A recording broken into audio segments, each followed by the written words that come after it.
Lots of beautiful perennials are flowering here in May, and today we thought we would share a few of our favorites that we have here in the garden. That's true, and we actually start right here at the border with this Iberis Sleufelblomst, we call it, and just look at this color here. I think it's really, really stunning, and it's actually almost like evergreen all year round. It dies a little bit back in winter, but really comes full back and has a height around, this variety has around height around 30 to 40 centimeters high. So it's here close to the border, and loves the actually from full sun to half shade, and has actually a long flowering time here from May all the way into end of June actually. And what's really great about this one, and it's really a plant that's great for when you have dry, for like drought tolerant plants.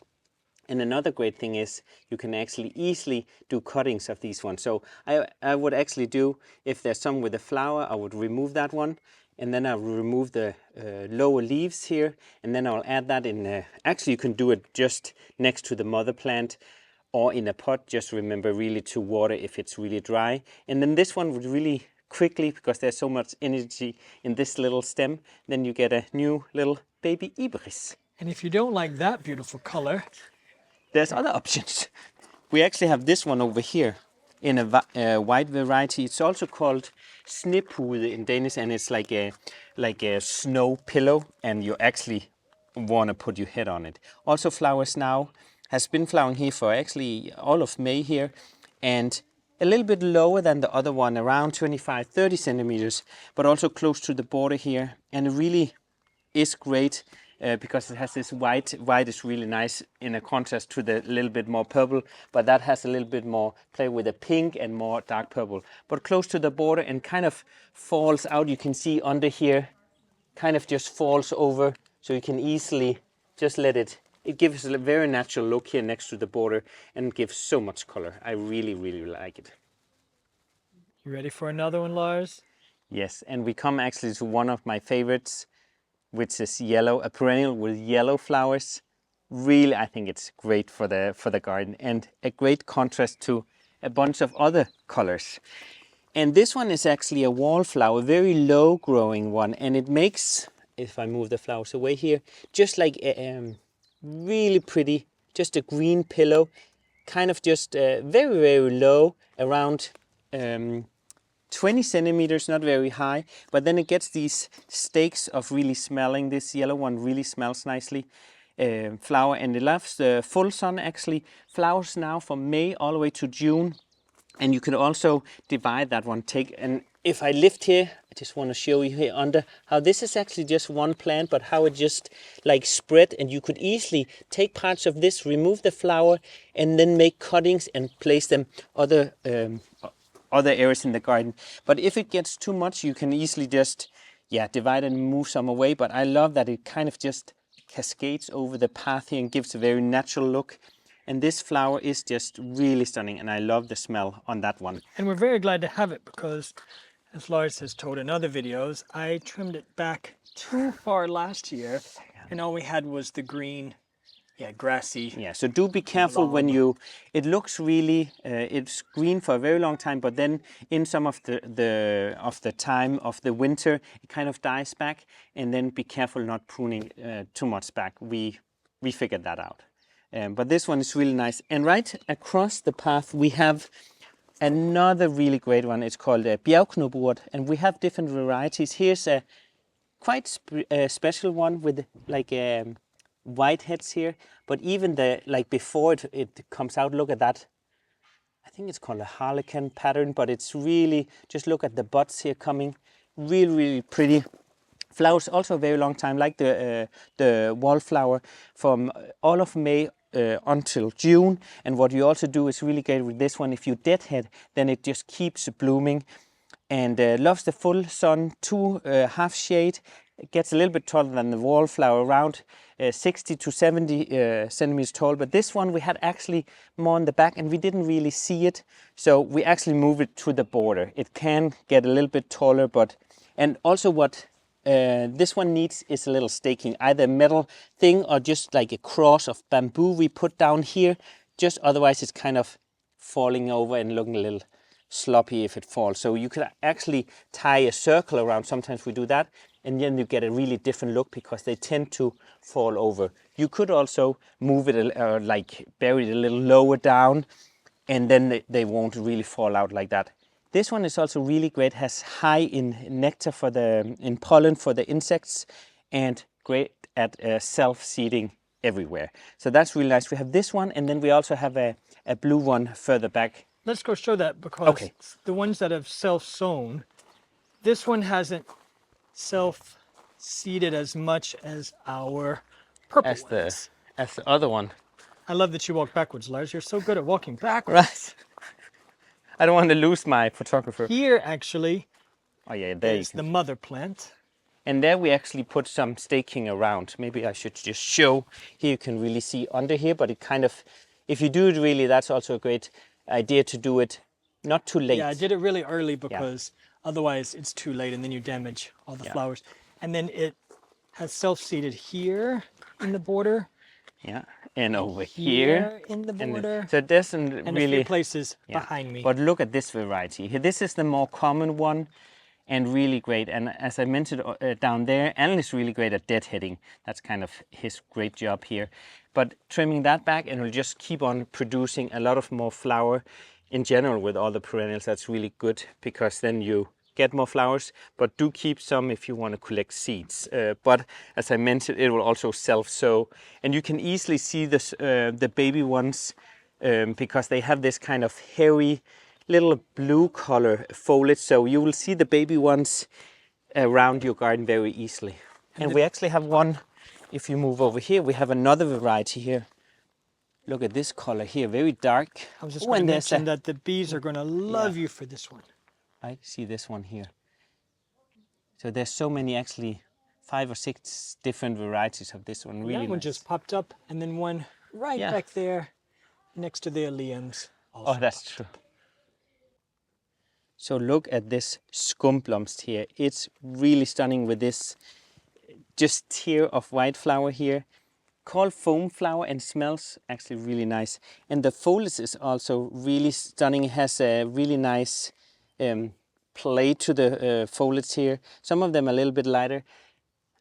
Thrives really out on the close to the border, so you really can enjoy it in sun. We also have them in half shade and shade, some in pots. It's really versatile. I was like, yes, plant. So you can have it really everywhere. It's a kind of well-drained soil here close to the border, and it's evergreen, which I really, really like.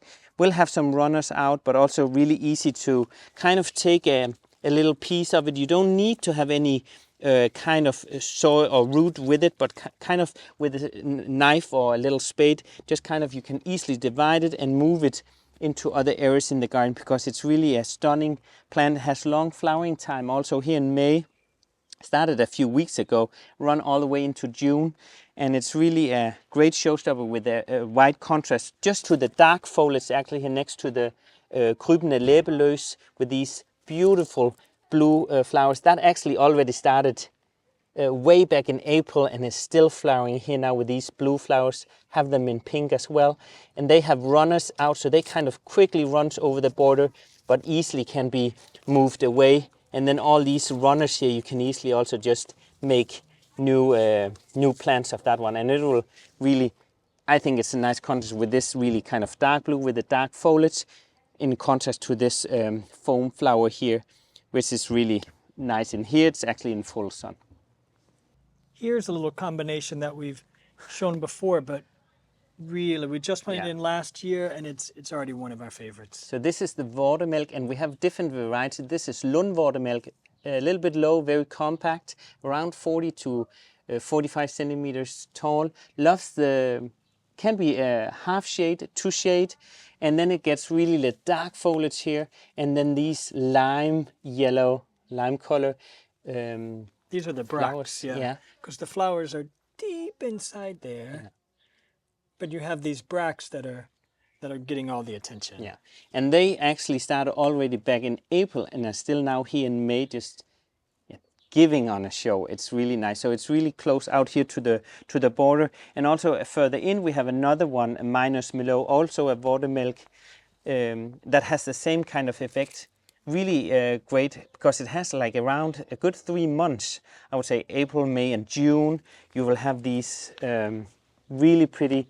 Nice, both the bracts here, like Alan mentioned, but then also later on just the foliage will be, it's evergreen, has these, also later in autumn gets like a different tone of color for autumn, which is really nice. So they're doing really well, and they are drought tolerant once they are established, which I also really like. And this one also, the minus Merlot, I have it up in the pot, actually in full sun, which is doing well. And this one gets a little bit taller, around 60 centimeters, and it's called water milk, so it's like wart milk. So in the old days they would rub it on warts, but it's actually skin irritating. So use gloves if you have this at home, because it can irritate your skin, which is not really great. And next to it is a very special one, I think. Doesn't really look like much, but it's called Gudeblomst. But just look at that one. Really cute. Right here on the border here, almost disappeared from the water milk. And I sowed some because they need, actually these ones are the babies here. So I hope in a few years we'll just have a bunch of them here, just growing here. But they are really pretty, and they flower now here in May, and doesn't get really tall, also around like the same height as the water milk here, around 30 to 35 centimeters tall. Very elegant with the spikes here. The thing with this one is it will totally, compared to maybe other perennials, totally disappear. So I made the mistake of, okay, I kind of forgot where it is, so you could put a little wooden stick or something, so you don't plant anything over it, because I really don't want to have it disappeared here. So that's really doing nice here, close to the border, so you can really enjoy these really elegant flowers. Yeah, and that combo with this lime green, Right. and that delicate purple really brightens up this dark corner, because in the morning the sun, of course, is setting over there behind the house, and it's coming up behind where you're watching at the beach. So this corner can be quite dark, but this bright lime green is really great at brightening it up in the morning. So here we have a really, I think, a pretty one, Porcelains and Pries. Really, that the great thing about this one, it's evergreen and very great for ground cover close to the border here. And what's really funny is that those really, porcelain, they look so special and just really fine, the flowers in there. And since the foliage is really low, but then it gets a really, I still have it here on the close to the border, because it can tend to get really tall, up to like I would say 60 centimeters, but they are still really, you can see through them, so it doesn't matter, it's that close to the border. I think it's really nice. They can be in, best if it's half shade, then they thrive a little bit more. I had some down in full sun, and they tend to really look a little bit sad, the foliage, so they tend to dry out a little bit more if it's very dry. So here in the half shade is a little bit better, and they have a long flowering time. They started a few weeks ago, and they are still really pretty here on the corner. Yeah, it's already the middle of May, so the beginning of May. Yeah, because all these are actually already finished. So they already had, just within 2 weeks, they kind of really showing the last spot here. It's really still here. There's one over here that's still opening up, but it's still worth having in this video, I think. So here we have one of my really favorites. It's called a cheiri, and it's native to Denmark and drought tolerant. I don't have anything negative to say. These violet colors of the flower here, really great. Around 40 centimeters, love full sun, and very drought tolerant, close to the border here. And over time, it's really gotten wider, so you could easily divide it and also collect seeds. It's really beneficial also for the insects. It's just a great plant. And you can see it a lot in the garden. I don't know if so that was a hint that we have. If you want to pinch and zoom, it's the May version of the Brunera. The early garden has Brunera, and now the May garden We even have it out in the front of the garden. And notice if you touch it here, it's very, very sticky on the stems here. And that's actually its plants protection against, natural protection against the ants. Because the plant here, I'm almost calling it she, but the plant, it wants that the ants doesn't go up in the plant. So I think that's really interesting that it creates these sticky stems here against the insects. I think that's very, very special. But it's really easy to collect seeds and also division, and all the insects are coming. Here's a beautiful May combination. Look at that. Look at these together. Looks like it's just like a fake flower. So it's Agelajfrostjerne, really pretty here in white. And it has the same foliage as, I would say it's its sister right next to the Agelai here. But this one is really, really pretty. Likes the full sun to half shade. Gets around 60, 70 centimeters depending on where you place it here. But it's a really up, the stems, you don't need to do any staking on these one, even though it has a good height here. And flowers from May to June, so also long flowering time. And it kind of starts like almost looks like snowdrops, like a little ball there. And then they kind of poof, explode open and look just super fluffy, I think. So it's a really pretty one. We also have them in, they will come a little bit later. Actually, we have one. If you just turn around. I'm turning. Oops, sorry. We actually have it right here. I just saw it's, look at this one. It's called Agelajfrostjerne Black Stockings, because look at the stems are really almost like black, but look at that color here. Really warm and intense. It gets a little bit taller, around 80 centimeters, but also in full sun to half shade, and also the foliage is really stunning. You can collect seeds of those, but those need changing temperatures to germinate. So I would sow them in the winter, sprinkle around, and then just look for the babies, or sow them in the greenhouse in January, and then they'll start to germinate when it gets warmer. But back to the Agelai maybe? Yeah, right, because no May garden is complete, do we agree, Lars? Without a great assortment of columbines. And the best thing about them is we don't know every year what we're going to get. No. Because they're great at self-seeding and they cross-pollinate. But I love we have so many different ones. Yeah, so this year the colors are a little different than we had last year. Some of them are kind of looking down, and then also this one. Like this one is more like the traditional one also, but look at that. It's really, really pretty. And right behind here, very low one should actually be, but look at that one. They are kind of looking more up. And the Agelai here, they flower from May to June, and they are really like exploding everywhere, so many different colors. And some are from 30 centimeters and some a bit higher from 60 to 70. And some in full sun, some in half shade, some in more in actually shade. And they are doing really well also with this long flowering time. Don't need to do any staking. And we see another great thing is we see a lot of insects flying in and out from these ones. So these are really nice. And some of them say, oh, columbines, they are like weeds. I think it's really, must be in a garden. And just that they are easy to move. It's really great at self-sowing, but it's easy to move away. You can recognize the foliage really quickly, how it looks. Even down here, if you see, like you can see the foliage is really, if you just see the foliage, it's really easy to recognize. It gets kind of this. And it's also a great cover plant. So for example, if we don't have any next to our alliums, but if you're wondering about, okay, what do I do with my alliums because that foliage can start to turn yellow, you could easily plant these next to it because that foliage is a really great cover. And what we've done before, when these guys finish flowering, I'll cut most of them back just down to the base here, right about where the foliage will start. I'll cut a lot of them down, but some I'll leave up so that way they can throw their seeds. Yeah. But because we have them literally everywhere, and yes, I use that word, literally correct. But then just leave a few, cut the rest down, leave the foliage, sort of stays nice and green for the rest of the summer. It's beautiful. Win-win.